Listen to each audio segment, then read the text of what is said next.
सभी को मेरी तरफ से प्यार भरा नमस्कार। उम्मीद करता हूँ आप सब बढ़िया होंगे, तैयारी अच्छी चल रही होगी। तो आज नए चैप्टर की हम लोग शुरुआत करते हैं जिसका नाम है एडवर्ब। काफ़ी इंपॉर्टेंट चैप्टर है, ये भी छोटा सा चैप्टर है, बच्चों को काफ़ी ज़्यादा कॉम्प्लिकेटेड लगता है। बिल्कुल भी कॉम्प्लिकेशन हमने होने नहीं देनी है। अगर आपने सारी चीज़ें बेसिक से पढ़ी हैं, सबको अच्छे से रिवाइज़ किया है, तो इस चैप्टर में आपको कोई भी दिक्कत आने नहीं वाली है। इसके अंदर काफ़ी सारे इंपॉर्टेंट पॉइंट्स हैं, वन बाय वन सबके बारे में बात करेंगे। बट उससे पहले एक बार हम लोग बेस सीखेंगे, क्योंकि बेस सीखना बहुत ज़रूरी है। अगर आपका बेस अच्छा है तो चैप्टर अपने आप खुद ब खुद आपको समझ में आने लगेगा। उसके जितने भी कॉम्प्लिकेटेड स्ट्रक्चर्स हैं वो अपने आप आपके सामने अनफोल्ड होने लगेंगे। ठीक है जी, चलिए शुरुआत करते हैं एडवर्ब की। आपको याद होगा फंडामेंटल्स में मैंने इसके बारे में आपको बेसिक बातें बताई थी, एक बार उसको रिकॉल कर लेते हैं। एट द सेम टाइम कुछ एक्स्ट्रा बातें भी होंगी, उनको भी हम यहाँ पे इनकॉर्पोरेट करेंगे। क्लियर? एडवर्ब एक ऐसा वर्ड होता है जो कि मॉडिफाई करता है किसी वर्ब को, किसी एडजेक्टिव को और खुद किसी दूसरे एडवर्ब को। ये बात हमने फंडामेंटल्स में जानी थी और मैंने कहा था अगर आप भूल जा रहे हो कि एडवर्ब किस किस को मॉडिफाई करता है, तो ये जिस भी शब्द को मॉडिफाई करता है वो सारे शब्द इसी के अंदर हैं। जैसे ये वर्ब को मॉडिफाई करता है, ये एडजेक्टिव को मॉडिफाई करता है, यस और नो, ये खुद किसी दूसरे एडवर्ब को मॉडिफाई करता है। एक बात आपको और भी ध्यान होगी, इस एडी का मतलब होता है एडिशन, एडिशन का मतलब होता है जुड़ना। तो ये शब्द किसी के साथ जुड़कर उसको मॉडिफाई करता है। तो किस किस के साथ जुड़कर किस किस को मॉडिफाई करता है? तो वर्ब के साथ जुड़कर वर्ब को मॉडिफाई करता है, एडजेक्टिव को मॉडिफाई करता है और किसी एडवर्ब को मॉडिफाई करता है। तो ये कुछ बेसिक एग्जांपल्स हैं, आप एक बार जल्दी से नज़र डालेंगे। देखिए एक बार जल्दी से, शी इज़ वॉकिंग स्लोली। अगर आप ध्यान से देख रहे हैं यहाँ पे शी इज़ वॉकिंग में ये आपकी वर्ब है। कैसे चल रही है? धीरे चल रही है। तो जो वर्ब को मॉडिफाई करे क्या वो एडवर्ब हो गया? हाँ जी सर।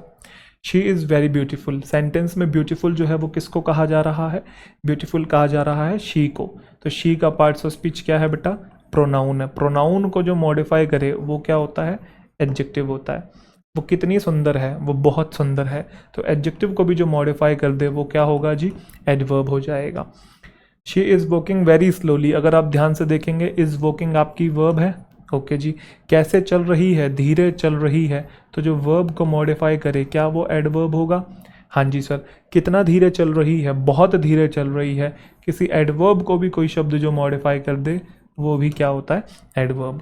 तो वो जो बात ऊपर लिखी गई थी यहाँ पे बिल्कुल कंफर्म हो गई है कि किसी वर्ब को मॉडिफाई करता है, यहाँ कर रहा है। किसी एडजेक्टिव को मॉडिफाई करता है, यहाँ कर रहा है। और किसी दूसरे एडवर्ब को मॉडिफाई करता है, यहाँ कर रहा है।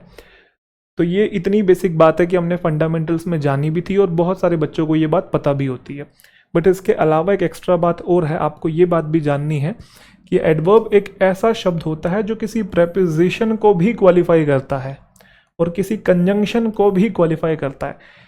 But most of the books में और काफ़ी सारी जगहों पे इसके बारे में बात नहीं की जाती है। कारण उसके पीछे ये है क्योंकि ये रेयर अकरेंस है। रेयर अकरेंस का मतलब है कि आपको बहुत रेयर देखने को मिलेगा और क्वेश्चंस भी कभी बनेंगे तो वो यहाँ से बनने के चांसेस ज़्यादा रहते हैं। मतलब एडवर्ब का ये वाला जो पोर्शन है जिसमें वो वर्ब को, एडजेक्टिव को, एडवर्ब को मॉडिफाई करता है, ये ज़्यादा आपको देखने को मिलेंगे क्योंकि इंग्लिश लैंग्वेज में इन्हीं के यूजेस ज़्यादा हैं। इनके भी हैं बट कम है। बट फिर भी एक बेसिक नॉलेज के लिए आप सीख लेंगे, क्योंकि अक्सर बच्चे कभी देख आते हैं कहीं पे और पूछने लग जाते हैं सर आपने तो बताया ही नहीं था। तो बता दे रहा हूँ मैं, बट क्वेश्चंस नहीं आएंगे यहाँ से। बस बेसिक नॉलेज के लिए जान लीजिए कि एडवर्ब किसी प्रेपोजिशन को भी मॉडिफाई करता है, किसी कंजंक्शन को भी करता है। वो कैसे? The bird flu exactly over his head. अगर आप ध्यान से देखेंगे फ्लो, फ्लू, फ्लोन, तो ये आपकी वर्ब है। वर्ब को सब्जेक्ट चाहिए होगा तो बर्ड आपका यहाँ पे सब्जेक्ट है। तो बर्ड जो है वो उड़ा, कहाँ पे उड़ा? एग्जैक्टली ओवर हिज हेड, उसके सर के जस्ट ऊपर, मतलब एकदम ऊपर। तो अगर आपको पता होगा ओवर, अंडर, बिलो, है ना, ये सब के सब क्या होते हैं? प्रेपोजिशन होते हैं। और प्रेपोजिशन के बाद क्या आते हैं? प्रेपो के ऑब्जेक्ट आते हैं। अब वो कहाँ उड़ा? एग्जैक्टली ओवर हिज हेड, उसके हेड के एग्जैक्टली ऊपर, एग्जैक्टली ऊपर। तो इस वाले वर्ड को मॉडिफाई कर रहा है ये शब्द, और ये क्या है? प्रेपो। ऊपर उसके जस्ट एग्जैक्टली, है ना, एग्जैक्टली ऊपर। तो जो प्रेपो को भी मॉडिफाई कर दे वो भी क्या होता है? एडवर्ब होता है। क्लियर? तो प्रेपोजिशन को भी एडवर्ब मॉडिफाई करता है। एडवर्ब कंजंक्शन को भी मॉडिफाई करता है। कंजंक्शन कैसे? I like her simply because she love singing. अगर आप ध्यान से देखेंगे ये वर्ब है और ये उसका सब्जेक्ट है। आई लाइक होम, हर, तो ये तो ऑब्जेक्ट हो गया। हमें सब्जेक्ट वर्ब से मतलब है क्योंकि वो मिलके एक क्लोज बना रहा है। शी लव्स सिंगिंग, अगर आपको पता हो ये वर्ब है और ये आपका सब्जेक्ट है। शी लव्स व्हाट सिंगिंग, ये तो ऑब्जेक्ट है, जेरेंड बन के आया हुआ है। अगर आप ध्यान से देखेंगे बिकॉज एक ऐसा वर्ड होता है जो कि दो क्लोजेस को जोड़ता है, ये कंजंक्शन है। क्लोज नंबर 1 और क्लोज नंबर 2 को जोड़ रहा है, कंजंक्शन है। अब उसने बोला आई लाइक हर, मैं उसे पसंद करता हूँ, simply because she love singing, सिर्फ इसीलिए सिर्फ इसी कारण से, सिर्फ इसी कारण से कि उसे गाना पसंद है, उसे सिंगिंग पसंद है। तो अगर आप ध्यान से देखेंगे सिंपली शब्द जो है वो बिकॉज को मॉडिफाई कर रहा है, और बिकॉज आपका क्या है, कंजंक्शन, तो कंजंक्शन को भी जो मॉडिफाई कर दे वो क्या है, एडवर्ब है। मैं उसे पसंद करता हूँ, किस लिए पसंद करता हूँ, सिंपली बिकॉज, इसीलिए क्योंकि, समझ गए, आम तौर पर या साफ तौर पर या साधारण तौर पर इसीलिए, तो इस शब्द को मॉडिफाई कर रहा है। तो बड़ी बेसिक सी ये चीज़ है, आपको इसके अंदर बिल्कुल भी कंफ्यूज होने की ज़रूरत नहीं है। आप बस इतनी बातें ध्यान रखेंगे, आपके लिए मोर देन सफिशिएंट है। चलिए जी, अब हम बात करते हैं एडवर्ब के काइंड्स के। एडवर्ब के बेसिकली 3 काइंड्स हैं आपके सामने। एक होते हैं सिंपल एडवर्ब्स, एक होते हैं इंटेरोगेटिव एडवर्ब्स, एक होते हैं रिलेटिव। मैं दोबारा बोल रहा हूँ, जब भी मैं बेस पढ़ा रहा हूँ किसी चैप्टर का, वो बस आपको नॉलेज देने के लिए पढ़ा रहा हूँ। बेस से क्वेश्चन बनते हैं, कम बनते हैं, तो जहाँ जहाँ से बनेंगे वो मैं बताता चलूँगा। बट बेस समझना इसलिए महत्वपूर्ण है क्योंकि आगे आने वाली जितनी भी एडवांस और कॉम्प्लिकेटेड चीज़ें हैं आपको आसानी से समझ में आ जाए। क्योंकि जितना हम ट्रिक के पीछे भागेंगे ना, शॉर्ट ट्रिक्स के पीछे या शॉर्ट जल्दी जल्दी से चीज़ों को याद करने के पीछे भागेंगे ना, रट लेंगे चीज़ों को, तो उतना जल्दी हम भूल जाएंगे। तक अगर आपको चीज़ों को अच्छे से याद रखना है, आप लॉन्ग टर्म तक उसे रिटेन करना चाहते हैं, तो बेस से होके ही आपको जाना पड़ेगा, ठीक है। तो बस एक बार नज़रों से निकालना है जो जो चीज़ें मैं समझा रहा हूँ। जरूरी नहीं है कि बेस को आपको याद ही रखना है, याद इंपॉर्टेंट पॉइंट्स को ही रखना है जहाँ से क्वेश्चंस ज़्यादा पूछे जाते हैं। बट हर चैप्टर का बेस आपने एक बार नज़रों से ज़रूर निकालना है कि मैं क्या क्या चीज़ें समझा रहा हूँ, ताकि आप डॉट्स अच्छे से कनेक्ट कर पाओ, आगे चल के आप चीज़ें रिलेट अच्छे से कर पाओ। क्योंकि लैंग्वेज आप बार बार तो सीखने वाले हैं नहीं भाई, एक ही बार सीखनी है, फिर अच्छे से सीखनी है, पूरी ज़िंदगी काम आएगी। चाहे किसी एग्जामिनेशन में आपके काम आए ना आए, बट आपकी लाइफ में ज़रूर काम आएगी, ठीक है, अगर आपका होल्ड इसके ऊपर अच्छा बन जाता है। बट मैं तो कहूँगा कि आपके हर एस्पेक्ट में काम आए, ठीक है। चलिए सिंपल एडवर्ब्स। सिंपल एडवर्ब्स क्या होते हैं भाई, हमने 1 बाय 1 सबके बारे में बात करेंगे। तो पहले बात करते हैं सिंपल एडवर्ब्स की। सिंपल एडवर्ब्स के बेसिकली 5 आपको और कैटेगरीज, सब कैटेगरीज देखने को मिलती हैं। एक होती है एडवर्ब ऑफ टाइम, एक होती है adverb of place, adverb of frequency, adverb of degree, adverb of reason. Time मतलब टाइम बताने वाले शब्द, प्लेस मतलब जगह बताने वाले, फ्रीक्वेंसी मतलब बारंबारता बताने वाले, डिग्री मतलब कोई हद तक, किस हद तक कोई चीज़ है वो बताने वाले, और रीज़न मतलब कारण बताने वाले। तो जैसे today, tomorrow, yesterday, the day before yesterday, the day after tomorrow, etcetera, ये सब के सब एडवर्ब ऑफ टाइम है। हेयर, देयर, एवरीवेयर, नोवेयर, है ना, फार, नियर, ये सब के सब एडवर्ब ऑफ प्लेस हैं। एडवर्ब ऑफ फ्रीक्वेंसी मतलब बारंबारता, कोई चीज़ कितनी बार हो रही है, हमेशा होती है, ना के बराबर होती है, कभी नहीं होती है, hardly, frequently, usually, generally, sometimes, ये सब के सब एडवर्ब ऑफ फ्रीक्वेंसी हैं। एडवर्ब ऑफ डिग्री क्या होता है, टू, वेरी, मच, क्वाइट, हद बता रहे हैं कि बहुत सुंदर है, बहुत घटिया है, बोलते हैं ना ऐसा हम लोग, टू, वेरी, मच, क्वाइट। और रीज़न मतलब कॉन्सिक्वेंटली हो गया, देयरफॉर हो गया, हेंस हो गया, मतलब कारण बताने वाले जितने भी एडवर्ब होते हैं वो आपके एडवर्ब ऑफ रीज़न होते हैं। टोटल इसके अंदर जो सिंपल एडवर्ब्स होते हैं ना वो 6 होते हैं, बट मैंने यहाँ 5 लिखे हुए हैं। उसके पीछे कारण ये है क्योंकि जो आखिरी नंबर वाला आपका एडवर्ब है ना वो सबसे इंपॉर्टेंट है। बट उससे पहले जितने भी मैंने बताए उनसे एक एक सेंटेंस आप जल्दी से नज़र डालेंगे, मुझे बताएंगे इनमें से कौन कौन से शब्द एडवर्ब हैं। जल्दी से आइडेंटिफिकेशन आपको आनी चाहिए, पार्ट्स ऑफ स्पीच की आइडेंटिफिकेशन आपकी बेस से ही मजबूत होगी, इसलिए बेस में मैं एक शब्द को आपको अच्छे से समझा रहा हूँ। क्योंकि अगर आपको वो 50 रूल रटने हैं, अगर आपको वो 100 इंपॉर्टेंट चीज़ रटनी है, तो मैं दोबारा बोल रहा हूँ आप भूल जाओगे। अच्छे से समझना ही पड़ेगा चीज़ों को, ठीक है। मेरा बेसिकली पर्पज़ ये है इस कोर्स को बनाने का कि आपको बार बार इंग्लिश के पीछे भागना ना पड़े, आपको अलग अलग कोर्सेज, अलग अलग बुक्स को रेफ़र करना ना पड़े। इतना कॉम्प्रिहेंसिव बनाया मैंने इस कोर्स को, ठीक है।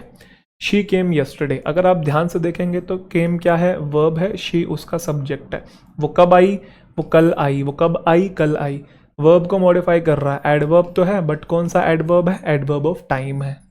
समझे कि नहीं, ये वर्ब है, ये सब्जेक्ट है। ही वेंट देयर, वो वहाँ गया, वो कहाँ गया, वो वहाँ गया, वो वहाँ गया। वर्ब को मॉडिफाई कर रहा है, एडवर्ब तो है बट कौन सा, adverb of place. I always go to the college, ये आपका वर्ब है, ये आपका सब्जेक्ट है। मैं हमेशा कॉलेज जाता हूँ, मैं हमेशा जाता हूँ, वर्ब को मॉडिफाई कर रहा है, हमेशा जाता हूँ, तो वर्ब को जो मॉडिफाई करे एडवर्ब है। वो बहुत सुंदर है, ये एग्जाम्पल तुमने देख ही लिया था। ब्यूटीफुल एडजेक्टिव है, इसको जो मॉडिफाई करे ये आपका एडवर्ब है। अच्छा, ये कौन सा एडवर्ब है? एडवर्ब ऑफ फ्रीक्वेंसी है। ये कौन सा एडवर्ब है? एडवर्ब ऑफ डिग्री है। कैसे पता लग रहा है? क्योंकि ये बारंबारता बता रहा है, हमेशा जाता हूँ, कभी नहीं जाता हूँ, कभी कभार जाता हूँ, अक्सर जाता हूँ। समझ गए? बहुत सुंदर है, बहुत घटिया है, बहुत बढ़िया है, बहुत नाजुक है। तो शी इज़ वेरी ब्यूटीफुल, यहाँ डिग्री बताई जा रही है, यहाँ रीज़न बताया जा रहा है, इसीलिए आई लेफ्ट कॉलेज। अभी होगा पीछे कोई कारण, वो हमने स्पेसिफाई नहीं किया है, इसलिए मैंने कॉलेज छोड़ दिया। तो वो किस लिए छोड़ दिया वो पीछे बताया होगा कोई कारण। मैं एक सेंटेंस उठा के आपको एडवर्ब की इंपॉर्टेंस समझाना चाह रहा हूँ कि यहाँ पे उसने बोला आई लेफ्ट कॉलेज, मैंने छोड़ दिया, मैंने इसीलिए छोड़ दिया। तो वर्ब को जो मॉडिफाई कर रहा है वो एडवर्ब है, बट कौन सा एडवर्ब है? एडवर्ब ऑफ रीजन है। तो पांचों से आपको एक एक सेंटेंस आपने देख लिया। अब आते हैं सबसे इंपॉर्टेंट आपके एडवर्ब के ऊपर, बोलो हाँ, एडवर्ब ऑफ मैनर। चलिए जी, एडवर्ब ऑफ मैनर को समझने की कोशिश करते हैं। एडवर्ब ऑफ मैनर जनरली ऐसे एडवर्ब होते हैं जिनके पीछे ly लगा होता है 99% of the time. 99% of the time का मतलब है 1% ऑफ द टाइम जो ly वाले शब्द होते हैं वो एडवर्ब नहीं भी होते हैं। अभी फिलहाल के लिए मान के चलिए कि होते हैं 99% ऑफ द टाइम। ब्यूटीफुली है, ब्रेवली है, ऑनेस्टली है, फेथफुली है, वाइजली है, ठीक है, ये सब के सब आपके एडवर्ब ऑफ मैनर है। वो 1% ऑफ द टाइम कब नहीं होते अभी मैं समझाऊंगा। अभी के लिए मान के चलिए कि ly वाले एडवर्ब ऑफ मैनर होते हैं। अच्छा, एक चीज मैं आपसे और पूछना चाहता हूं, ये मैनर और मैनर्स में क्या डिफरेंस है दोस्त?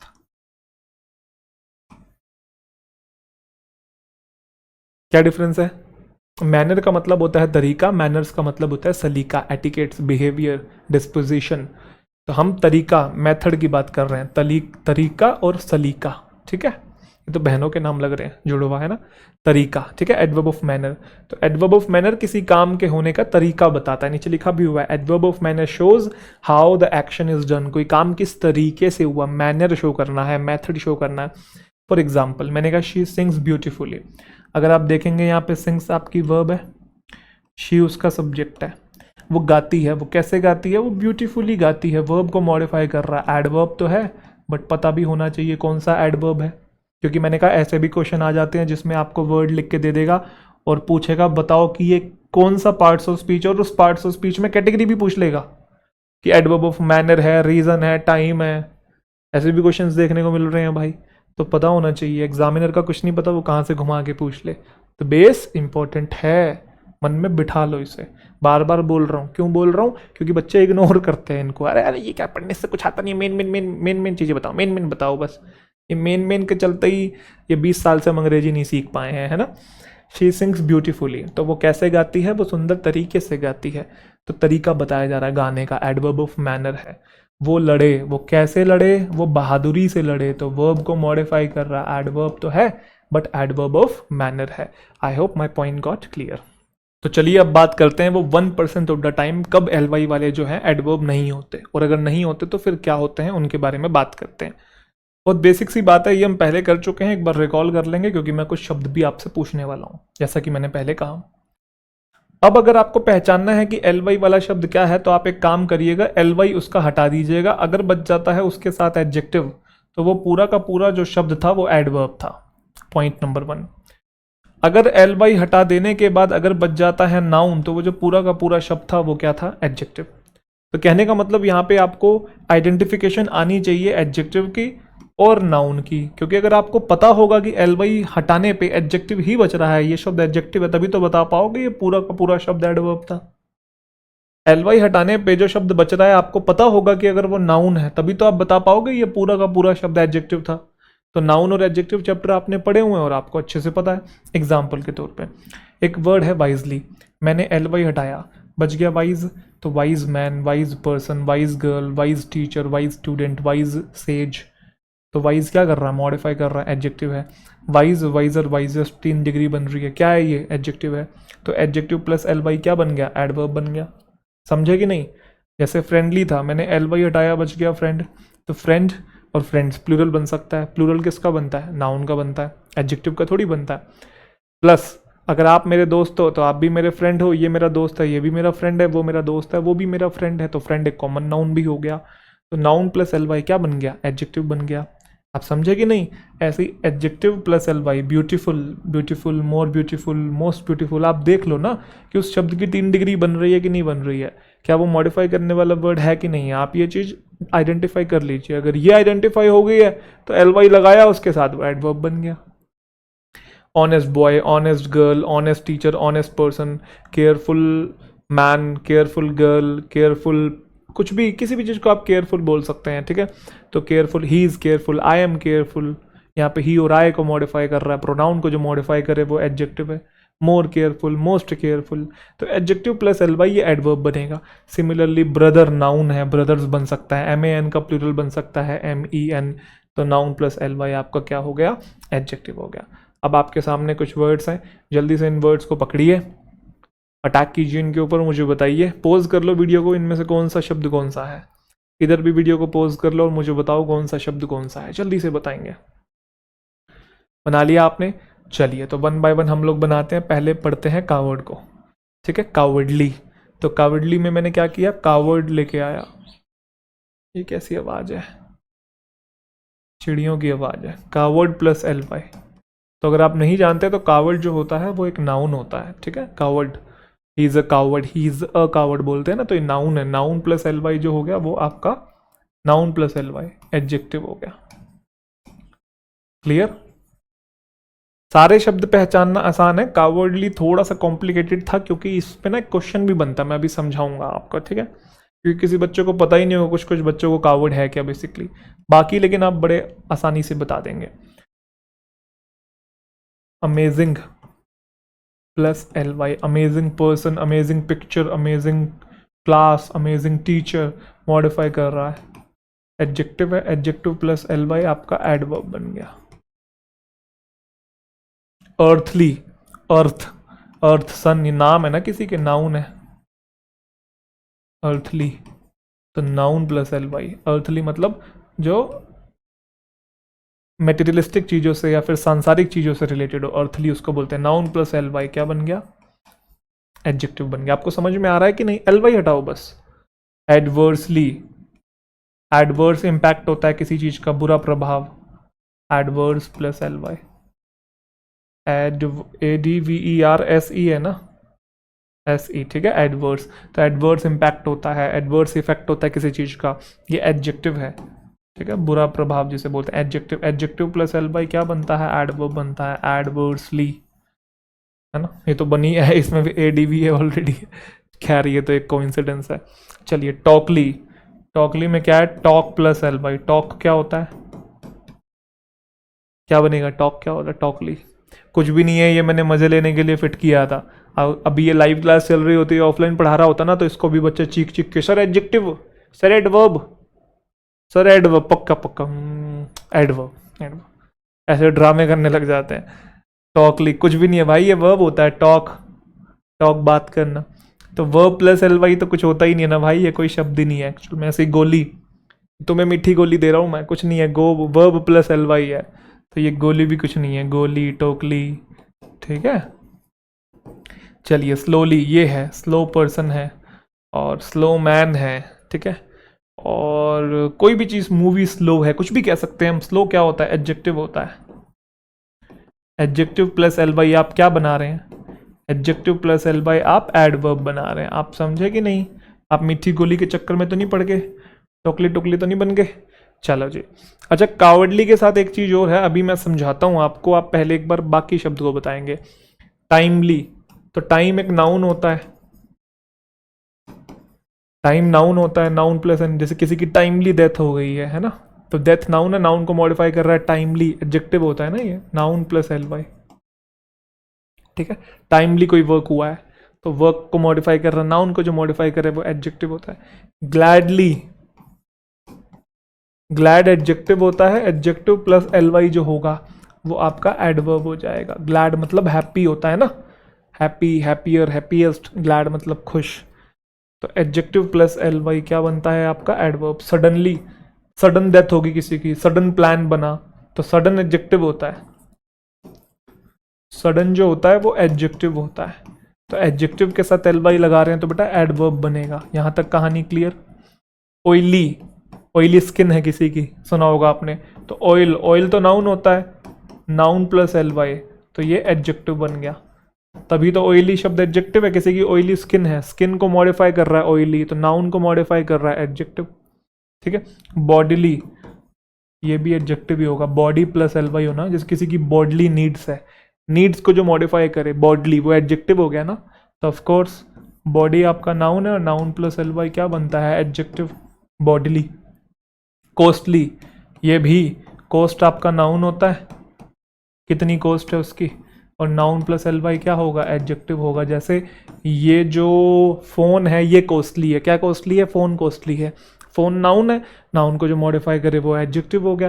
प्रैक्टिकली, कोई चीज़ प्रैक्टिकल है, प्रैक्टिकल तो एडजेक्टिव होता है।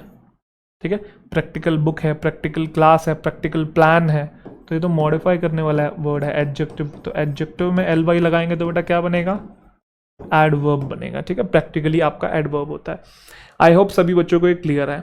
एक चीज़ आपको और ध्यान होगी, मैंने पहले भी बताई है शायद, मुझे याद नहीं कि मैंने बताई कि नहीं बताई, मैं दोबारा बता देता हूँ, क्या पता ना बताई हो, कि हम कभी कभी देखते हैं किसी शब्द के पीछे सिंगल एल वाई होता है, किसी के पीछे डबल एल वाई होता है, तो हम बड़े कंफ्यूज रहते हैं कि किसके पीछे सिंगल आएगा, किसके पीछे डबल आएगा। तो वो कंफ्यूज नहीं होना है भाई, जैसे प्रैक्टिकली था, अब प्रैक्टिकल प्लस एल वाई था, तो जिस शब्द के एंड में ऑलरेडी एक एल होता है उसके साथ अगर आप एल वाई बनाओगे या जोड़ोगे तो डबल एल तो आएगा ही ना। अब कोस्ट के एंड में थोड़ी एल है, समझे कि नहीं, तो सिंगल एल वाई लगेगा, डबल एल वाई क्यों लगाओगे आप, समझे कि नहीं। जैसे मैं एक वर्ड बोलता हूं फेथफुल या ब्यूटीफुल, चलो अब ब्यूटीफुली आपने बनाना है, तो ब्यूटीफुल में ऑलरेडी एल है ना, अब एल वाई लगाओगे तो दो डबल एल आएगा। तो कंफ्यूज नहीं होना है किस शब्द के एंड में डबल एल आता है, सिंगल एल आता है। डबल एल तभी आता है जिस शब्द के साथ आप एल वाई लगा रहे हो, अगर उस शब्द के एंड में एल है तो डबल एल बनेगा, अदरवाइज देख लो सब में सिंगल एल है, देखो हर जगह सिंगल एल है, इधर भी सिंगल है, इधर भी, इधर भी, इधर भी, ये तो आपके मजे लेने के लिए बताए थे। अच्छा, कावर्डली की एक बात सीखेंगे, इंपॉर्टेंट है, फिर हम आगे बढ़ते हैं। इंटेरोगेटिव एडवर्ब्स को जानेंगे, एक बार पहले कावर्डली की एक चीज सीखेंगे। यहीं समझा दूं, यहां समझा देता हूं। अगर मैं आपको बोलूं ही इज अ कावर्ड मैन, ये क्वेश्चन भी आया हुआ एग्जामिनेशन में, तो ये जो सेंटेंस है ना ये गलत है। कारण उसके पीछे कारण ये है कि भाई अगर ए आर्टिकल आया तो ये मैन के लिए हो गया, ये नाउन हो गया, तो नाउन को मॉडिफाई कौन करता है, एडजेक्टिव करता है। कौन करता है, एडजेक्टिव। अभी हम सीख के आए एक्चुअल में जो कावर्ड वर्ड होता है ना वो एक नाउन होता है, उसमें एल वाई लगाएंगे तो वो एडजेक्टिव बन जाता है, कावर्डली आपका एडजेक्टिव हो गया। और इसी का एडवर्ब क्या बनेगा, इन अ कावर्डली मैनर, इन अ कावर्डली मैनर, तो ये आपका एडवर्ब बना, समझे कि नहीं। तो मुझे एडजेक्टिव चाहिए कि वो, या तो एक काम करो यहां से मैन हटा दो, इतना कर दो ही इज अ कावर्ड, समझे, क्योंकि ये नाउन है, नाउन को, नाउन के लिए आर्टिकल आ गया, या तो ऐसा कर दो ही इज अ कावर्ड, वो एक कावर्ड, जैसे ही is a doctor, she is a teacher, ऐसे ही is a coward, clear. But अगर आपको मैन भी लिखना है तो नाउन को मॉडिफाई करने के लिए एडजेक्टिव चाहिए होगा, तो उसे एल वाई लगा के कावर्डली करना पड़ेगा, ही is a cowardly man. I hope मेरा पॉइंट समझ में आ रहा है। चले आगे, कोई दिक्कत तो नहीं है। अगला जो आपके सामने है interrogative adverbs.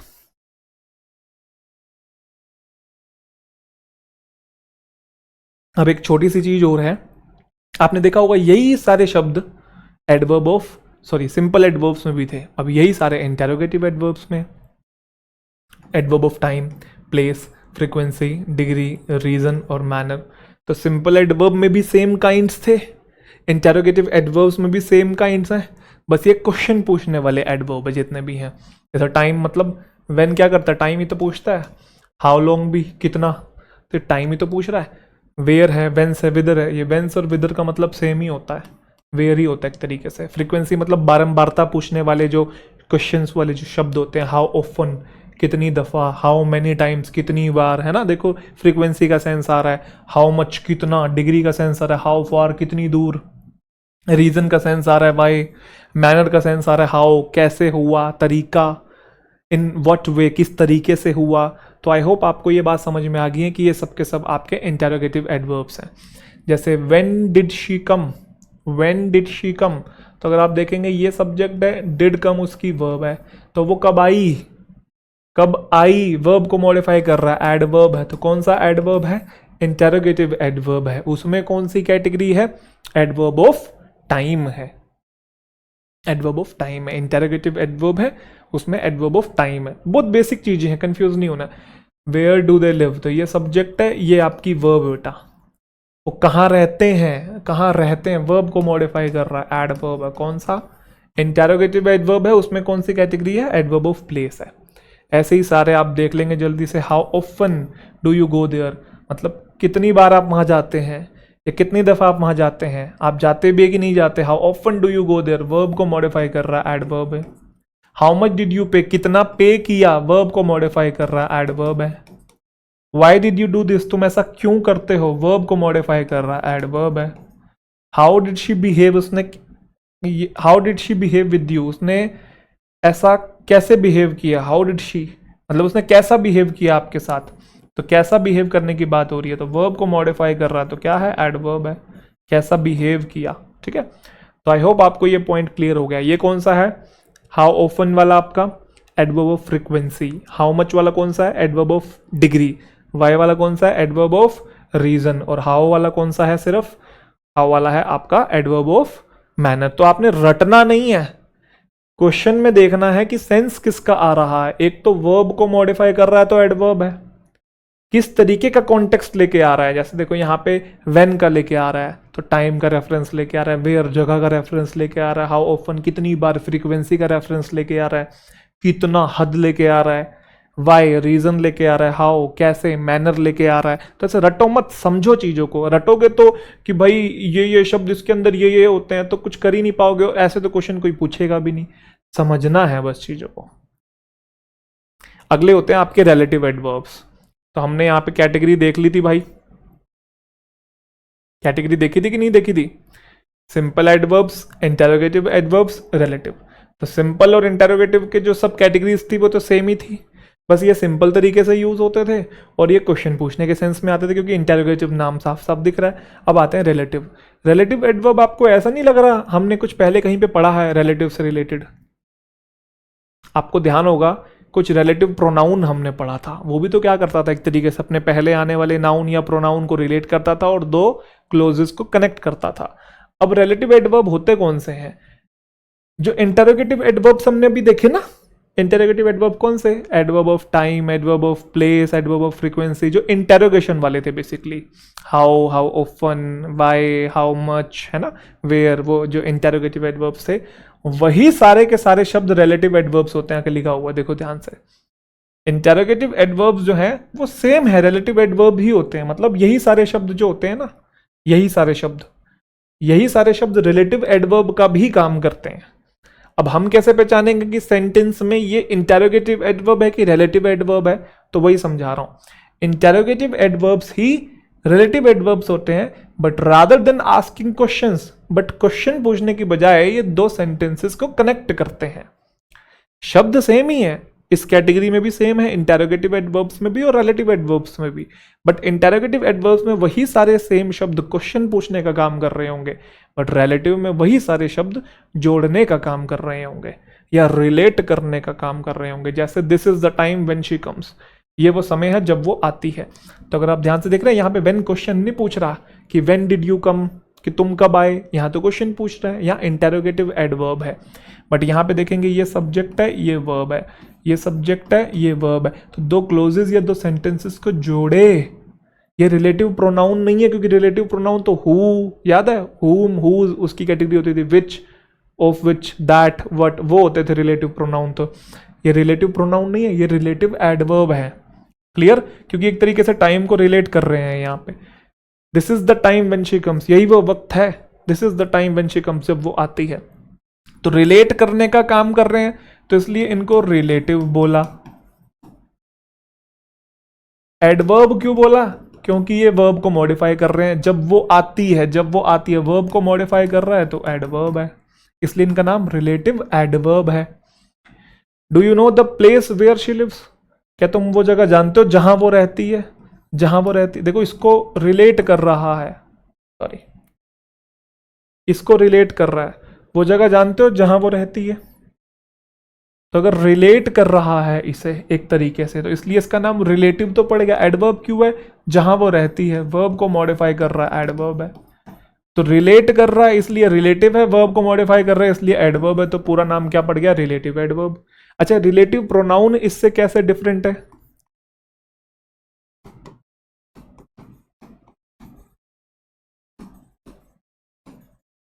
This is the boy who works hard. अब रिलेटिव प्रोनाउन इससे कैसे डिफरेंट है? देखो, पहली बात तो इसे रिलेटिव क्यों बोला जा रहा है? क्योंकि रिलेट कर रहा है, यही वो लड़का है जो कि मेहनत करता है। प्रोनाउन क्यों बोला जा रहा है? क्योंकि अगर आप देखेंगे ये नाउन की जगह पे ही आया हुआ है। यही वो लड़का है जो मेहनती है। जो कौन है? ये नाउन की तो बात हो रही है, नाउन की जगह पे ही आ रहा है। तो नाउन की जगह पे जो शब्द आ जाए वो प्रोनाउन। और अगर ऐसे समझ में नहीं आ रहा कि ये प्रोनाउन कैसे है, तो अगर आपको ऐसे समझना है तो ये समझ लो, ये सब्जेक्ट है, ये वर्ब है, ये वर्ब है, और ये क्या है? फिर ये सब्जेक्ट हो गया ना। और सब्जेक्ट बनने का काम कौन करता है? आइदर नाउन और प्रोनाउन, समझे? या तो नाउन या तो प्रोनाउन। इसलिए ये प्रोनाउन है। रिलेट कर रहा है तो रिलेटिव है, और नाउन प्रोनाउन की जगह पे आया हुआ, क्योंकि हु नाउन नहीं होता, बचा क्या? प्रोनाउन नहीं होता, तो इसलिए रिलेटिव प्रोनाउन है। समझे कि नहीं? क्योंकि आप इसको दो पार्ट में भी तोड़ सकते हो। This is the boy and he works hard, जैसे मैं लिख के बताता हूं आपको, और क्लियर हो जाएगा। आपको और क्लियर करता हूं, देखो, this is the boy and he works hard. अब आप मुझे एक बात बताओ, ये दोनों सेंटेंसेस का सेम मीनिंग है, बट बस इन दोनों की जगह मैंने हु लिखा हुआ है। अगर मैंने इन दोनों की जगह हु लिखा हुआ है तो कहने का मतलब इन दोनों का काम हु कर रहा होगा ना। तो कैसे? एंड है तो मतलब कंजंक्शन है, जोड़ रहा है। ही है तो बेसिकली प्रोनाउन का काम कर रहा है। समझे कि नहीं? एंड कंजंक्शन है तो जोड़ भी रहा है, और ही है तो प्रोनाउन का काम कर रहा है। कहने का मतलब ये ही की जगह पे आया हुआ है। समझे कि नहीं? तो रिलेट कर रहा है इसलिए रिलेटिव है, और प्रोनाउन की जगह पे आया हुआ है इसलिए रिलेटिव प्रोनाउन है। कंफ्यूज नहीं होना है। यहाँ वर्ब को मॉडिफाई कर रहा है, यहाँ पे ये शब्द इसके लिए नहीं आया, उसको बस रिलेट कर रहा है, बट मॉडिफाई वर्ब को कर रहा है। तो कंफ्यूज नहीं होना है आपने 1% भी कि सर वहां पे भी तो था ये रिलेटिव, यहाँ पे भी तो रिलेटिव है। ठीक है? तो ये when, where, why, how much, है ना, हाउ, ये जितने भी शब्द हैं ये सब रिलेटिव एडवर्ब। क्योंकि रिलेटिव प्रोनाउन तो आपको याद है, वो तो बड़े सिंपल से ही शब्द हैं। हु की कैटेगरी है हु, हुम, हुज। विच की कैटेगरी है विच, विच ऑफ विच। दैट है एक, और आखिरी में फिर वट है। बस वही तो है रिलेटिव प्रोनाउन, बट ये रिलेटिव एडवर्ब है। ये अच्छा, आपने एक चीज देखी होगी, ये वाले जो शब्द रिलेटिव प्रोनाउन है, हमने ये जाना था ये इंटरोगेटिव प्रोनाउन भी होते थे। जैसे हु इज योर फादर, अब यहाँ पे हु इंटरोगेशन का काम कर रहा है, इंटरोगेशन का सेंस दे रहा है। तो हु इज योर फादर में हु क्या है? इंटरोगेटिव प्रोनाउन है। But this is the boy who works hard में हु क्या कर रहा है? रिलेट कर रहा है, तो रिलेटिव प्रोनाउन है, एंड में फुल स्टॉप है। ऐसे ही आप इसके साथ मान लो। When did you come, end में क्वेश्चन मार्क है, तो आपका इंटरोगेशन है यहाँ पे, तो ये इंटरोगेटिव एडवर्ब है। बट अगर एंड में फुल स्टॉप है, क्वेश्चन नहीं पूछ रहा है, रिलेट कर रहा है, यही वो वक्त है जब वो आती है, तो यहाँ पे रिलेट कर रहा है, इसलिए रिलेटिव एडवर्ब है। आई होप सभी बच्चों को ये बात क्लियर हो गई है अच्छे से। अच्छा, कभी कभी ना ये चीज नहीं भी लिखी होती तो अंडरस्टूड होती है। जैसे कभी कभी ये चीज नहीं भी लिखता, जैसे देखो, I do not know when he will come, मुझे नहीं पता कि वो कब आएगा। I do not know the time when he will come लिख भी सकते थे आप, बट नहीं लिखा, तो कभी कभी वो हटा भी देता है। तो उस केस में आपको समझना है, एंड में फुल स्टॉप है तो ये रिलेटिव एडवर्ब ही है, इंटरोगेटिव एडवर्ब नहीं है। वो कब आएगा? वर्ब को मॉडिफाई कर रहा है तो एडवर्ब है। मैं कैसे पहचानूंगा रिलेटिव है कि इंटरोगेटिव है? एंड से पहचान लेंगे। क्वेश्चन मार्क है तो आपका इंटरोगेटिव है, फुल स्टॉप है तो आपका रिलेटिव है। I know the place where Rahul lives या I know where Rahul lives, वो एक ही बात है, तो ये भी रिलेटिव एडवर्ब है। तो ऊपर क्या लिखा हुआ है? एक्सप्लिसिट, इधर लिखा हुआ इम्प्लिसिट। एक्सप्लिसिट का मतलब होता है क्लियरली मेंशन किया उस चीज को जिसको वो रिलेट कर रहा है। एक्सप्लिसिट का मतलब ओपनली, इम्प्लिसिट का मतलब होता है कोई चीज हिडन है, इनडायरेक्ट है। तो ये डायरेक्ट, ये इनडायरेक्ट, ठीक है। यहाँ मेंशन नहीं किया, I do not know the time when he will come, वो लिखना चाहिए था। तो अगर लिख दिया तो एक्सप्लिसिट है, नहीं लिखा तो इम्प्लिसिट है। एक्सप्लिसिट मतलब सबके सामने, इम्प्लिसिट मतलब हिडन। आई होप क्लियर है। अब हम कुछ क्वेश्चंस देखेंगे वन बाय वन, अब सारे क्वेश्चंस बनाएंगे। बेसिक आपने भले ही पढ़ लिया हो, लेकिन मैंने बोला जो सिंपल एडवर्ब्स है, 3 कैटेगरी बताई ना, simple adverb, interrogative adverb, relative adverb. सबसे ज़्यादा जो क्वेश्चंस बेसिकली हमें देखने को मिलते हैं वो सिंपल एडवर्ब से देखने को मिलते हैं, और सिंपल एडवर्ब में भी एडवर्ब ऑफ मैनर से देखने को मिलते हैं, क्योंकि एडवर्ब ऑफ मैनर इसमें इंटेरोगेटिव एडवर्ब में भी था, याद करो आप। बट जो सिंपल एडवर्ब है उसमें जो एडवर्ब ऑफ मैनर था, जो एल बाई वाला पॉइंट हमने सीखा था, मोस्ट ऑफ द क्वेश्चंस हमें वहीं से देखने को मिलते हैं। तो बेस बस एक जनरल नॉलेज के लिए था। अब हम इंपॉर्टेंट पॉइंट्स को डिस्कस करेंगे, लेकिन पहले बेस से कुछ क्वेश्चंस आप मुझे सॉल्व करके दिखाएंगे। चलिए शुरू करते हैं।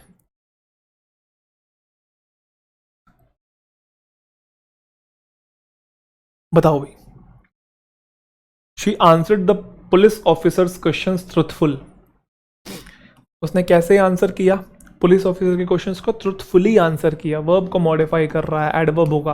और देखो डबल एल लगेगा अब, क्योंकि एक एल तो आया, अब एक एल और आ गया। ट्रुथफुल, ट्रुथफुल में पहले ही एल है, आखिरी में एल वाई और लगा दिया। तो उसने कैसे आंसर किया पुलिस ऑफिसर के क्वेश्चन को ट्रुथफुली आंसर किया। Adam expert manoeuvred the components of the machine into their proper position. तो देखो मैन्यूवर करना एक वर्ब है, स्किलफुली किसी चीज को करना। तो कैसे मैन्यूवर किया? एक्सपर्टली मैन्यूवर किया। वर्ब को जो मॉडिफाई करेगा वो एडवर्ब है, क्योंकि ये सब्जेक्ट था, सब्जेक्ट को वर्ब मिला, वर्ब को जो मॉडिफाई करेगा वो एडवर्ब है। मैन्यूवर का मतलब जैसे आप बाइक पे स्टंट मार के दिखा रहे हैं, आगे से उठा दी, वो विल्ली और स्टॉपी जो होता है पीछे से उठा दिया, गाड़ी में ड्रिफ्ट मार रहे हैं पूरा, जिथे जावांगे गड्डी मोड़ांगे, सारे दे सारे सिग्नल तोड़ांगे हैं। वो कौन सा गाना है, एक गड्डी नीवी जी करा के भाई इंची दे पवा के टायर घूम दे नहीं तेरे शहर घूम दे हैं। चलो, Adam expert manoeuvred the components of the machine into their proper position. चले आगे, पक्का? ये लो जी, एक्सपर्टली आएगा। Jane is reading so quick that it is difficult to understand even a single word. बहुत जल्दी रीड कर रही है, वर्ब को मॉडिफाई कर रहे हैं, तो क्या बनेगा? Jane is reading so quickly. Clear है जी? I am full of energy today because I slept sound. I slept sound नहीं, आई स्लेप्ट साउंडली। वर्ब को मॉडिफाई कर रहा है एडवर्ब। साउंडली का मतलब डीजे बजा के नहीं सो रहा हूँ कि डीजे ऑन कर दिए, बिल्कुल है मेरा बालम थानेदार, क्या चलावा जिप्सी, वो ऐसे नहीं। साउंडली का यहाँ पे मतलब है पीसफुली। क्लियर? आई स्लेप्ट साउंडली का मतलब पीसफुली सोया। कैसे सोया? पीसफुली सोया या साउंडली सोया। तो sleep meditation along with aromatherapy really helps in calming your senses. Her outfit showcased her delightful quirky personality, and you shouldn't judge her based on her dressing style because everyone is free to dress the way they want to without any inhibitions. Inhibitions मतलब बिना रोक टोक के हर किसी को freedom है भाई अपने हिसाब से कपड़े पहने, है ना, जैसे रणवीर सिंह पहनते हैं भाई। हर आउटफिट शोकेस, हर आउटफिट सब्जेक्ट है, शोकेस उसकी वर्ब है। उसके आउटफिट से दिखती है, क्या दिखती है? उसकी पर्सनैलिटी दिखती है। तो ये आपका नाउन है जो कि ऑब्जेक्ट बन के आया हुआ है। नाउन को मॉडिफाई कर रहा है क्विकी। क्विकी मतलब स्ट्रेंज, तो ऐसी पर्सनैलिटी दिखती है। एडजेक्टिव को भी जो मॉडिफाई करे वो एडवर्ब नहीं होगा। नाउन को मॉडिफाई करे एडजेक्टिव, एडजेक्टिव को जो मॉडिफाई करे एडवर्ब। एडवर्ब बनाना है तो डिलाइटफुली यहाँ पे कर देंगे। मतलब अजीबो गरीब, अजीबो गजीब, अजीबो गरीब, अजीब गरीब होता है ना, अजीबो गजीब होता है, अजीबो गरीब सी, गरीब अजीबो गरीब तो अजीब अजीब सा लग रहा है। चलो जो भी है, तो टंग ट्विस्टर सा हो गया यहाँ पे। तो बड़ी यूनिक सी पर्सनैलिटी लग रही है, उसके आउटफिट से दिखती है उसकी डिलाइटफुली क्विकी पर्सनैलिटी। मतलब इस टाइप के कपड़े पहनती है कि स्ट्रेंज भी है और मतलब देख के थोड़ा सा अच्छा भी लगता है और नहीं भी लगता, इस टाइप का डिलाइटफुली क्विक। जैसे देखो समझना, अ क्वेश्चन, क्वेश्चन क्या है? नाउन है। एन इंपॉर्टेंट क्वेश्चन, इंपॉर्टेंट क्या है? नाउन को मॉडिफाई करने वाला एडजेक्टिव है। अ वेरी इंपॉर्टेंट क्वेश्चन, तो क्वेश्चन नाउन है, नाउन को मॉडिफाई इंपॉर्टेंट एडजेक्टिव कर रहा है, इंपॉर्टेंट को भी मॉडिफाई कर रहा है वेरी, क्या हो गया? एडवर्ब हो गया। एडजेक्टिव को भी जो मॉडिफाई करे एडवर्ब हो गया। तो नाउन को एडजेक्टिव, एडजेक्टिव को एडवर्ब। तो डिलाइटफुली क्विकी personality. All of them work very carefully, वो काम करते हैं, कैसे काम करते हैं, केयरफुली काम करते हैं। वर्ब को मॉडिफाई कर रहा है, एडवर्ब है, यहाँ ठीक लिखा हुआ है, right from the beginning till the finish, no error है इसके अंदर। More than half the food products targeted at babies and toddlers have a high sugar content and are excessive sweet। गलती है भाई, आधे से ज़्यादा फूड प्रोडक्ट्स जो हैं जो कि टारगेट किए जा रहे हैं बेबीज़ को, टोडलर्स को, टोडलर्स मतलब बहुत छोटे बच्चे जो होते हैं, हाले पैदा हुए हैं अभी, ठीक है, अभी अभी पैदा हुए हैं, have a high sugar content and are excessive sweet. अच्छा एक बात बताओ, स्वीट किसको बोला जा रहा है? फूड प्रोडक्ट्स को बोला जा रहा है ना। अधिकतर फूड प्रोडक्ट्स जो को टारगेट किया जाता है बेबीज़ को, टोडलर्स को, जिनमें शुगर कंटेंट ज़्यादा होता है, वो स्वीट हैं। क्या स्वीट हैं? फूड प्रोडक्ट स्वीट हैं। तो ये द आर्टिकल फूड प्रोडक्ट्स के लिए नाउन है, नाउन को मॉडिफाई कर रहा है एडजेक्टिव है, तो एडजेक्टिव को भी जो मॉडिफाई करे वो एडवर्ब नहीं होगा, एक्सेसिवली स्वीट होगा, वेरी स्वीट, बहुत ज़्यादा स्वीट है, excessively sweet. She was so emotional stable that she was not moved by their decision to suspend her. वो इतनी इमोशनल स्टेबल थी। स्टेबल किसको बोल रहे हैं? शी को। शी क्या है? प्रोनाउन। प्रोनाउन को जो मॉडिफाई करे वो क्या होता है? एडजेक्टिव। एडजेक्टिव को जो मॉडिफाई करे वो एडवर्ब होगा, इमोशनली स्टेबल। चलिए जी, इंपॉर्टेंट पॉइंट्स हम लोग पढ़ते हैं एडवर्ब चैप्टर के। तो अब बात करते हैं इंपॉर्टेंट पॉइंट्स के बारे में। यहाँ से आपका जो चैप्टर है वो शुरू होता है, इससे पहले हमने बेस ही पढ़ा था, ठीक है जी। चलिए, some important points of adverbs. तो शुरुआत करेंगे कुछ सेंटेंसेस से।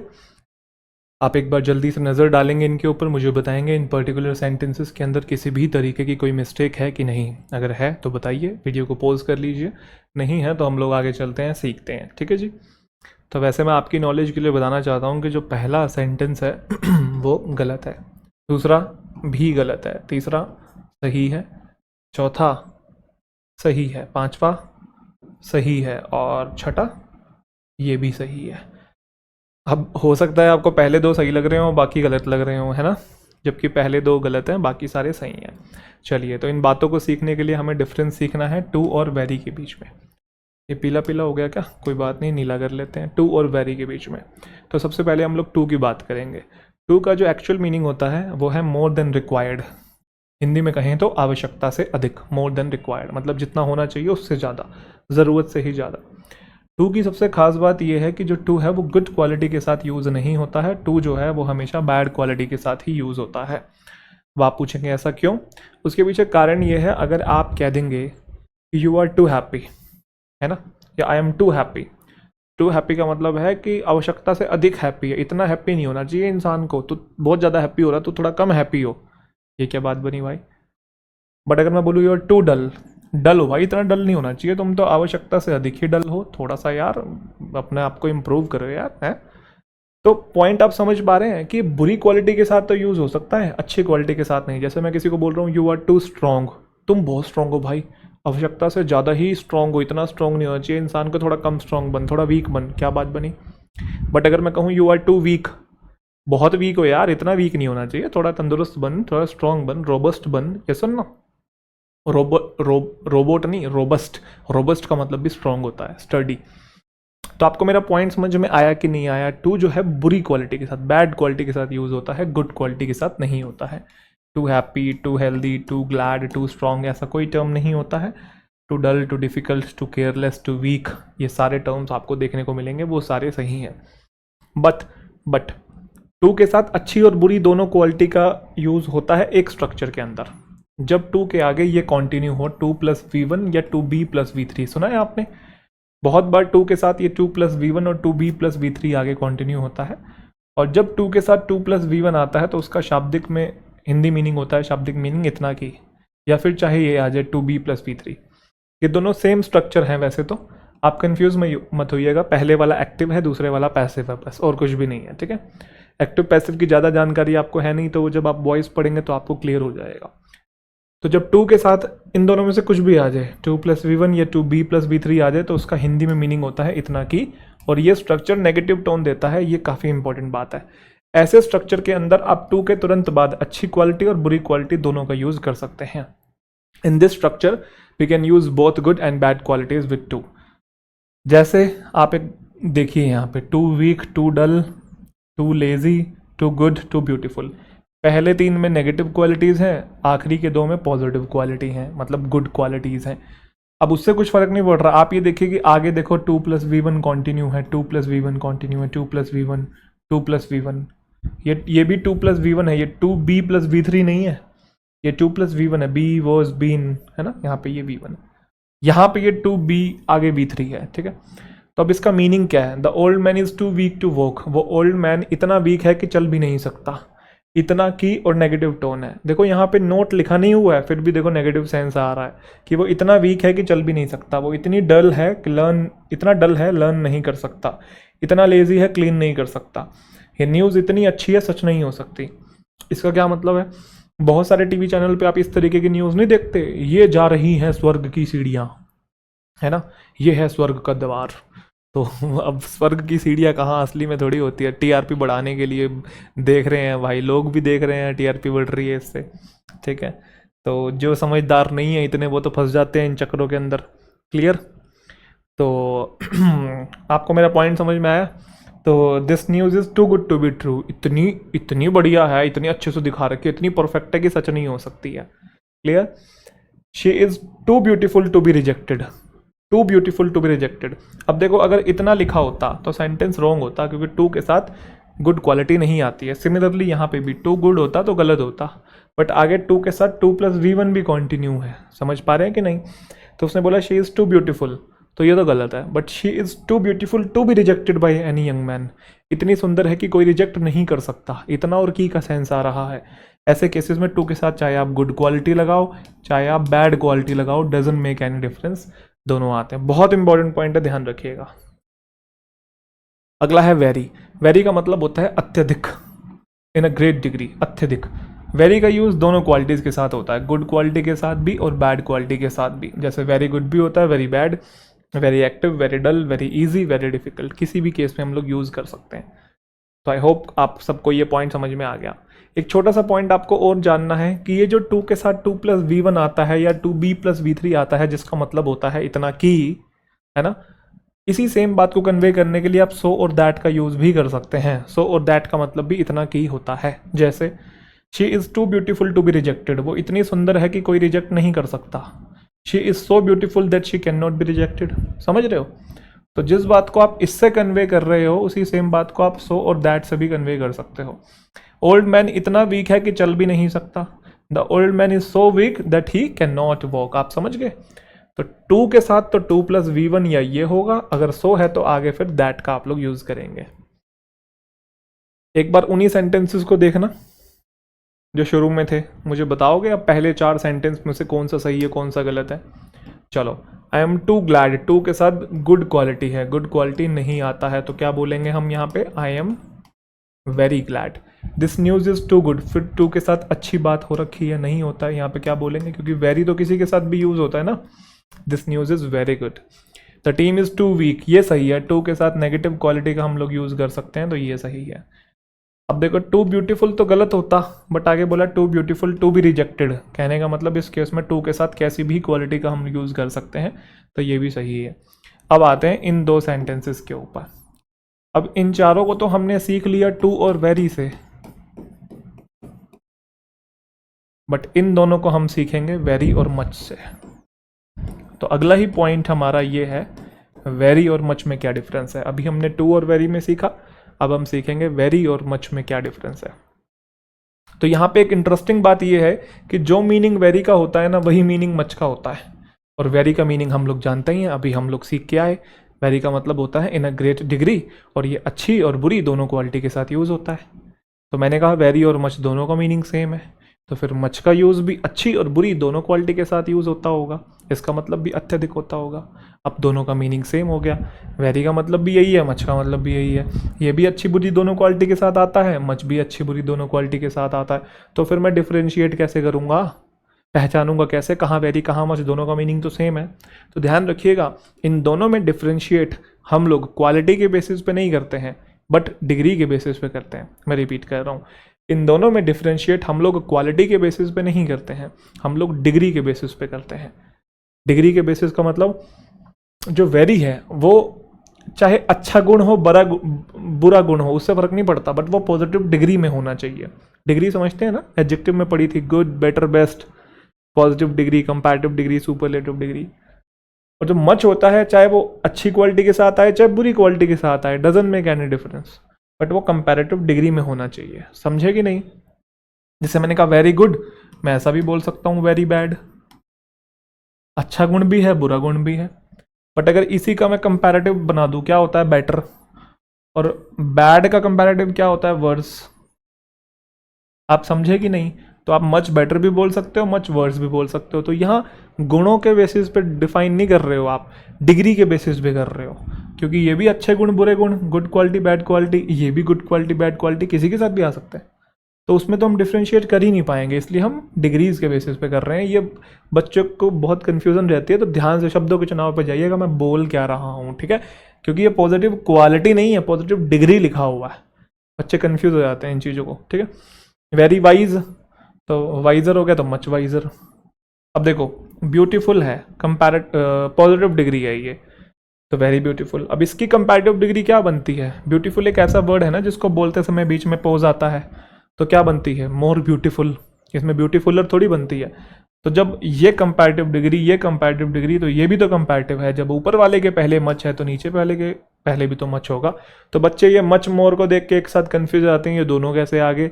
ये मच मोर एक साथ नहीं आए हुए हैं, ये मोर ब्यूटीफुल एक शब्द है जो कि कंपैरेटिव डिग्री में है, और कंपैरेटिव डिग्री को मॉडिफाई करने के लिए जो शब्द यूज होता है वो मच होता है। बोलो हाँ। आई होप सभी बच्चों को मेरी बातें समझ में आ रही है। अब आपने कहा कि सर पॉजिटिव डिग्री के साथ तो वेरी आता है, कंपैरेटिव डिग्री के साथ तो मच आता है, बट सुपरलेटिव डिग्री के साथ क्या आता है? बताओ बताओ। तो भाई सुपरलेटिव डिग्री दोनों के साथ आती है, वेरी के साथ भी आती है भैया, और मच के साथ भी आती है। तो जब वेरी के साथ आती है तो हम बोलते हैं the plus very plus superlative degree, और जब मच के साथ आती है तो much plus the plus superlative degree. समझे? The plus very plus superlative degree, much plus the plus superlative degree, दोनों का मीनिंग सेम है। Good, better, best. तो द वेरी बेस्ट बोलो या मच द बेस्ट बोलो, both phrases are same in meaning. The very wisest बोलो या much the wisest बोलो, एक ही बात है। अब देखो ब्यूटीफुल था तो वेरी ब्यूटीफुल कर दिया, मोर ब्यूटीफुल था तो मच मोर ब्यूटीफुल कर दिया। अब मोस्ट ब्यूटीफुल है तो उसके पहले वेरी लगाना है तो दा प्लस वेरी, और मच लगाना है तो मोस्ट ब्यूटीफुल लिख के मच प्लस दा, एक ही बात है ये। आई होप सभी बच्चों को ये कहानी क्लियर हो गई है। हुण दसो जी। She is much more honest than I am. सबसे पहले आप देखेंगे यहाँ पे देन लगा पड़ा है, मतलब कंपैरेटिव डिग्री आनी चाहिए। ऑनेस्ट एक ऐसा वर्ड है जिसको बोलते समय बीच में पोज आता है, तो इसकी कंपैरेटिव डिग्री बनती है मोर ऑनेस्ट। मतलब यहाँ पे कंपैरेटिव डिग्री ठीक लिखी हुई है।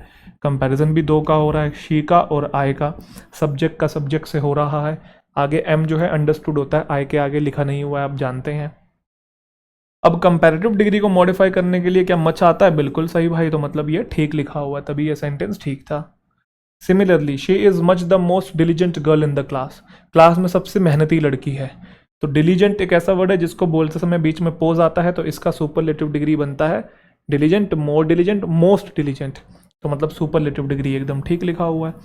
अब वेरी लगाना है तो दा वेरी मोस्ट डिलीजेंट हो जाता है, मच लगाना है तो मच प्लस दा होता है, बात एक ही है, आप लोग जानते हैं। तो मतलब ये भी ठीक लिखा हुआ है। तो वेरी और मच में डिफरेंस क्लियर। चलिए कुछ क्वेश्चंस हैं आपके सामने, वो तो छोटे छोटे थे, ये बड्डे बड्डे हैं, बनाएंगे इन्हें, फोड़ेंगे जल्दी से। Mohini won this beauty pageant because she is too smart and compassionate. This proves that the international pageants are moving ahead from the patriarchal norms and becoming more inclusive and intellectual.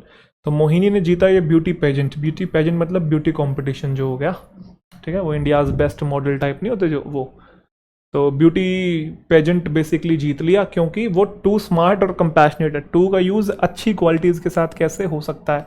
Compassionate मतलब kind, smart, आपको बताइए। तो और आगे कोई 2+V1 भी continue नहीं है, तो वेरी का यूज़ करेंगे क्योंकि वेरी कहीं भी चिपका सकते हो। तो इससे ये प्रूव होता है कि इंटरनेशनल पेजेंट्स जो हैं वो किससे आगे बढ़ रहे हैं? पेट्रियार्कल नॉर्म से। पेट्रियार्कल मतलब जो मेल डोमिनेंस कल्चर या मेन डोमिनेंट जो थिंकिंग होती है, जो आइडियोलॉजीज़ हैं, जो बिलीव्स हैं, उनसे आगे बढ़ रही हैं ये चीज़ें। और अब और इंक्लूसिव हो रही हैं चीज़ें और इंटेलेक्चुअल हो रही हैं। इंक्लूसिव मतलब हर तबके को उसके अंदर जोड़ा जा रहा है, यूँ नहीं कि डिस्क्रिमिनेशन हो रहा है। Time is very important than money. At the end of your life, it is guaranteed you will be out of time and more than likely out of money as well if you do not value time. तो यहाँ पे एक चीज़ जानने वाली ये है कि comparison हो रहा है देन लिखा हुआ है, तो अगर कंपैरिजन हो रहा है तो कंपैरेटिव डिग्री आना चाहिए. अब इंपॉर्टेंट जो है वो एक ऐसा वर्ड है जिसको एक ही बारी में आप प्रोनाउंस नहीं करते, बीच में पोज लेते हैं. इंपॉर्टेंट, इंपॉर्टेंट ऐसे बोलते हैं, इंपॉर्टेंट ऐसे नहीं, beautiful, you are very beautiful नहीं बोलते ना.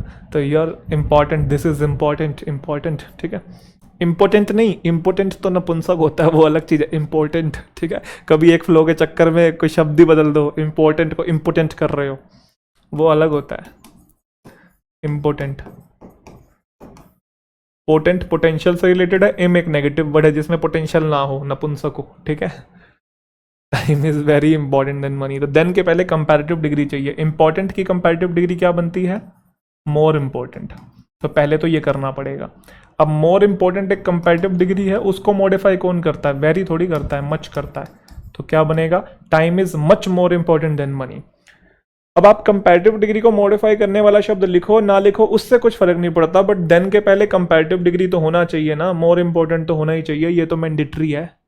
अब आप ऐसा भी बोल सकते हो time is more important than money, आप ऐसा भी बोल सकते हो time is much more important than money. उस मोर इंपॉर्टेंट पे जोर डाल के उसको और एम्फेसाइज करके भी बता सकते हो, आपकी मर्जी है. तो समझेगी नहीं, बट मोर इंपॉर्टेंट तो होगा ही होगा, और वेरी नहीं होगा उसको मॉडिफाई करने के लिए. The famine was very severe that several people perished. Even the rich faced the burnt because of the lack of resources in the market. तो famine जो बेसिकली होता है, इससे सूखा बोलते हैं, अकाल पड़ गया है. सिवियर मतलब बहुत बुरा था, कितने लोग मर गए. पेरिश, पेरिश का मतलब बर्बाद हो गए, तबाह हो गए, मर गए. तो आपको ध्यान है famine was very severe that लिखा हुआ ना, तो that के साथ very थोड़ी सो आएगा ना. इतना सिवियर था, इतना बुरा था कि इतने लोग मर गए, समझ गए. तो जो अमीर लोग हैं उनको भी बर्दाश्त करना पड़ा. फेस द बर्ंट, बर्ंट का मतलब होता है नेगेटिव इवेंट्स, नेगेटिव चीज़ों को बर्दाश्त करना पड़ा क्योंकि रिसोर्सेज की कमी थी मार्केट के अंदर. तो famine was so severe. Climbing plants had grown over the walls, giving the building an appearance very more ancient than it was before. तो कैसा अपीयरेंस आ रहा है? बहुत एंशियंट आ रहा है, जितना पहले नहीं आता था. देन के पहले कंपैरेटिव डिग्री चाहिए. तो एंशियंट की कंपैरेटिव डिग्री क्या होती है? मोर एंशियंट. तो पहले तो कंपैरेटिव डिग्री लगाएंगे, और कंपैरेटिव डिग्री को मॉडिफाई कौन करता है? वेरी नहीं, मच करता है. तो much more ancient than it was before. It was much difficult to come out because the stadium was full of viewers all together. भाई आगे 2+V1 लिखा है ना, तो मच का कोई मतलब ही नहीं है, टू डिफिकल्ट आएगा. या कुछ लोग वेरी भी लगाने की, क्योंकि देखो एक तो डिफिकल्ट है, डिफिकल्ट पॉजिटिव डिग्री का एडजेक्टिव है. चाहे अच्छा गुण हो बुरा गुण हो उससे फर्क नहीं पड़ता, पॉजिटिव डिग्री में है ना. तो मच तो आ नहीं सकता क्योंकि मच तो कंपैरेटिव डिग्री के लिए आता है. तो मच तो हटाओ. फिर कुछ लोग वेरी लगा देते हैं यहाँ पे, बट मैं कहना चाहता हूँ 2 आएगा क्योंकि आगे 2+V1 कंटिन्यू है. तो बहुत डिफिकल्ट है, इतना डिफिकल्ट था कि बाहर नहीं आ सके. स्टेडियम खचाखच भरा हुआ था व्यूअर्स से. The policies framed by the Kerala state government nowadays are much good as compared to the previous policies. Undoubtedly, it is an ideal example of how well a governed state should operate. तो policies जो frame की गई, करेला कह रहा हूँ, वो निकलता ही है बचपन से, केरला को बोलते हैं मजे मजे में ना करेला. तो policies framed bye lame joke, I know, but still हमारे घर वाले अभी भी केरला को करेला बोलते हैं ना. मतलब कोई पूछो कहाँ जाए, करेला जाएंगे घूमने. तो policies framed by the Kerala state government nowadays are much good as compare to the previous policies. अब कुछ बच्चों को लग सकता है कि यहाँ पे ऐसा भी कर सकते हैं, गुड लिखा रहने दें, वो पॉजिटिव डिग्री है और उसके लिए वेरी लगा दें, वेरी गुड. या फिर कुछ बच्चे ऐसा कहते हैं कि मच लिखा रहने दें, आगे मच के आगे कंपैरेटिव डिग्री कर देते हैं, बेटर कर देते हैं, मच बेटर. तो कौन सा सही रहेगा? देखो भले ही आगे देन नहीं लिखा हुआ है, बट कहीं ना कहीं इनडायरेक्ट तरीके से कंपैरिजन तो हो रहा है ना, प्रीवियस पॉलिसी से कंपेयर कर रहे हैं ना. तो कंपैरेटिव डिग्री का आपको यहाँ पे झलक देनी पड़ेगी, तो मच लिखा रहेगा और आगे यहाँ पे आप लोग बेटर बनाएंगे. ये बताओ भाई, सस्ता क्वेश्चन जल्दी से. This is the much lowest price I can offer for the quality like this. If you have any doubts, you are free to search the market for a price lower than the one I offered. इतना ही बस, इससे ज़्यादा नहीं जा सकता. वो ये बोलने की कोशिश कर रहा है, ये लास्ट है मेरा, ये लास्ट है मेरा. ये जनरली ऐसा नहीं होता कि कहीं आप लड़कियां बहुत तगड़ी बार्गेनिंग करती हैं, मतलब है ना, आप मार्केट में जाओ तो लड़के नहीं कर पाते हैं। मतलब लड़कों की बार्गेनिंग कैसी रहती है वैसे, कहीं मार्केट में गए हैं, मान लो कुछ कपड़े लेने हैं, तो उसने बोला कि मान लो 500 रुपये का है कुछ, शर्ट कह लो, मान लो 500 रुपये की शर्ट है, तो हम लोग सोचते 500 की बार्गेनिंग करानी है यार, क्या बोलूँ, मन मन में सोच रहे हैं अगर इसने 450 की दे दी ना, भाई साहब मतलब मज़ा ही आ जाएगा। भैया 450 लास्ट है ना, इससे ज़्यादा नहीं दूंगा बिल्कुल भी। 450 में लेके ऐसा हो जाता है कि हम लोग मतलब पता नहीं क्या ही ले आए, पहाड़ तोड़ दिया हमने, जंग जीत ली, 450 में ले आए, 50 रुपये बचा लिए। वहीं लड़कियां जा रही है ना, वो मान लो 1000 रुपये का उसका कोई टॉप बता रहा है एग्जाम्पल के तौर पे, तो सीधा 1000 से 200, भैया 200 में देना है तो ठीक है, वरना हम जा रहे हैं अगली दुकान के ऊपर, है ना। मतलब ऐसा होता है ना, क्या या तो भैया आपसे ही तो लेके जाते हैं, हर बार आपसे लेके जाते हैं यार, आप अपने कस्टमर के साथ ऐसा नहीं करोगे क्या? हाँ, 1000 से 200 बोलने में भी लड़कों को तो शर्म आ जाए। नहीं, लड़कियां अच्छी बार्गेनिंग करती हैं, मम्मियाँ भी हमारी कर लेती हैं, ठीक है। और आखिरी इनका हथियार क्या होता है, वो नहीं मान रहा होता है, भैया हम जा रहे हैं, दुकान के बिल्कुल ऐसे गेट तक पहुंच जाते हैं और मनी मन आवाज मार रहे होते हैं अपने आप को, रोक ले भाई, रोक ले यार, 300 ले लियो तू, चल। खैर चलिए, ये तो चलता ही रहता है भाई। This is much the lowest, this is the much lowest गलत हो गया भाई, लोएस्ट सुपरलेटिव डिग्री है तो क्या लिखा रहेगा, मच द आएगा भाई, मच द लोएस्ट, या द वेरी लोएस्ट भी बोल सकते हैं, दोनों ही सही है। The night was too cold that we had to wear two coats because we forgot to bring the jacket since the weather forecast wasn't indicating such a huge drop in the temperature. तो इतनी ठंडी थी कि हमें पहनने पड़े 2 coat. इतना की का सेंस आ रहा है, अब 2 के साथ तो 2+V1 होता है, बट आगे दैट लिखा है तो फिर यहाँ पे सो आएगा। Night was so cold that we had to where,